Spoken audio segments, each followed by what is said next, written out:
श्रीमद् भगवत गीता के प्रथम अध्याय नाम अर्जुन विषाद योग के 15वें श्लोक का तात्पर्य आज हम समझेंगे, जिसमें यह कहा जा रहा है कि भगवान हर्षिकेश यानी कि श्री कृष्ण जी ने पंचजन्य शंख बजाए और धनंजय अर्जुन ने देवदत्त नामक शंख बजाए एवं अति भोजी एवं अति मानवीय कार्य करने वाले वृगोदर भीम ने पौंड्र नामक भयंकर शंख बजाए। तात्पर्य ये है कि यहाँ पे भगवान श्री कृष्ण को हर्षिकेश कहा गया है क्योंकि वो इंद्रियों के स्वामी हैं, अतः सभी जीव के अंदर श्री कृष्ण का अंश है, इसलिए सभी जीवों की इंद्रियां श्री कृष्ण की इंद्रियों के अंश है। भगवान समस्त जीवों के हृदय में स्थिर रहकर उनकी इंद्रियों का निर्देशन करते हैं। तो यहाँ पे कुरुक्षेत्र युद्ध भूमि में भगवान श्री कृष्ण अर्जुन के दिव्य इंद्रियों का निर्देशन कर रहे हैं, इसलिए उन्हें हर्षिकेश कहा गया है। केवल हर्षिकेश ही नहीं बल्कि भगवान श्री कृष्ण के विभिन्न कार्यों के अनुसार उनके नाम भी विभिन्न प्रकार के हैं, जैसे कि मधुसूदन इसलिए क्योंकि उन्होंने मधु नामक असुर का वध किया था।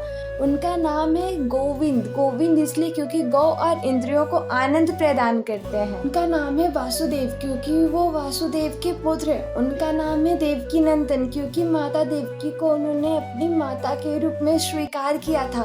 वृंदावन में बाल लीलाएं यशोदा माता के समक्ष करने के कारण उनका नाम यशोदा नंदन हो गया। यहाँ पे अर्जुन के सारथी होने के कारण उनका नाम पार्थ सारथी है।